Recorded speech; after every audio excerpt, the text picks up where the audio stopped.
So it's a lot going on right now in my life.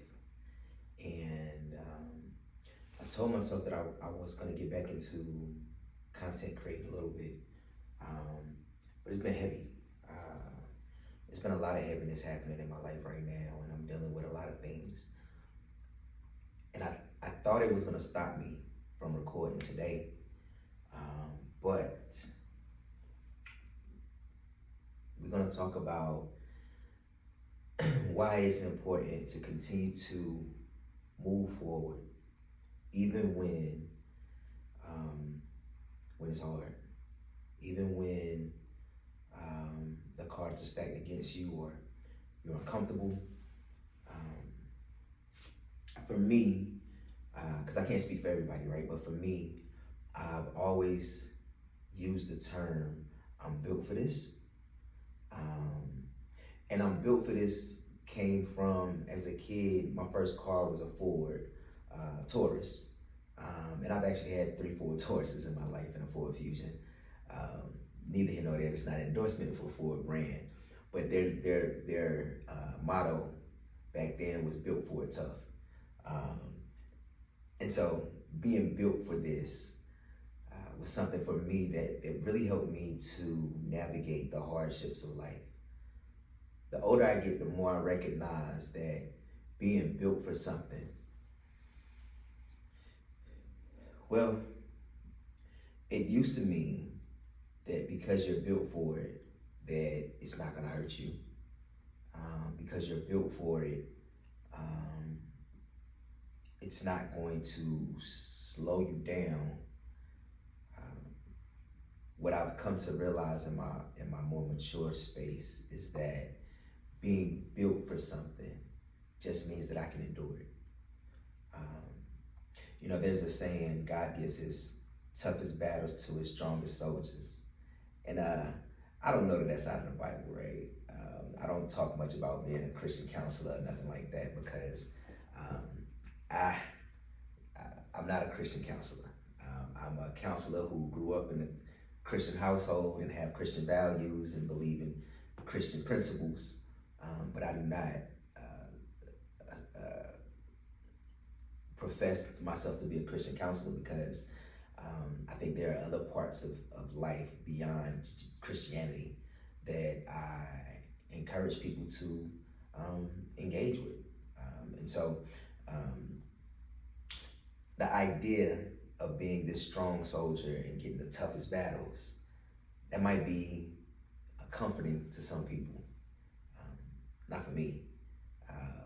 There are times where I'm like, God, give it to somebody else. You know what I'm saying? Let somebody else, you know what I'm saying? I was actually talking to a client yesterday, and we were talking about this specific phrasing, and I told him, I said, I couldn't have been Jesus, because I'd have left y'all down here.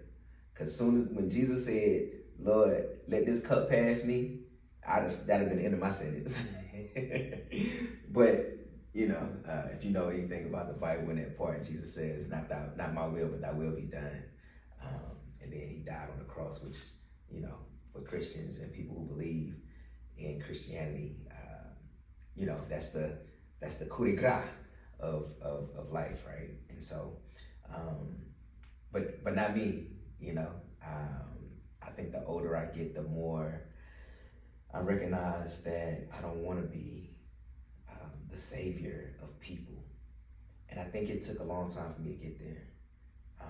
And I think these last few years have helped me to be comfortable not being that person. My goal at the last half of 2025 was, so I'm in therapy. Again, I think therapists need therapists, and I've said that for a long time, and I've gone through quite a few, and now I've found a therapist, and I might have to stop because life, just work schedule and all that kind of stuff. But she challenged me. She said, Maurice, I want you to, my birthday was September 15th. And she said, Maurice, I want you to think about what gift you want to give yourself going into your next year of life. And so my goal, my gift for myself was to stop standing in the gap for people. And even saying that doesn't feel good because I've always stood in the gap for people. I've always believed that I was built for it. I always felt like I could handle anything. And maybe I can't. Maybe I'm not supposed to.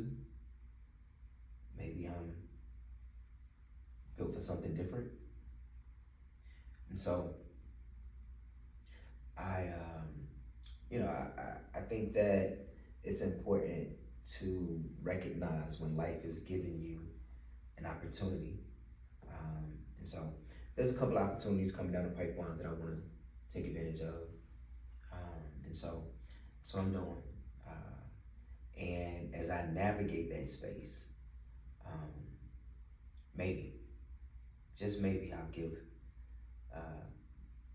people who are interested a peek into what that looks like for me. And maybe it'll be encouraging for you on your journey as you navigate, what you are called to do, what you're passionate about doing, and what you put your mindset and your feet to the work, and your hands to the work to do. When you know better, you do better. Only if you choose better.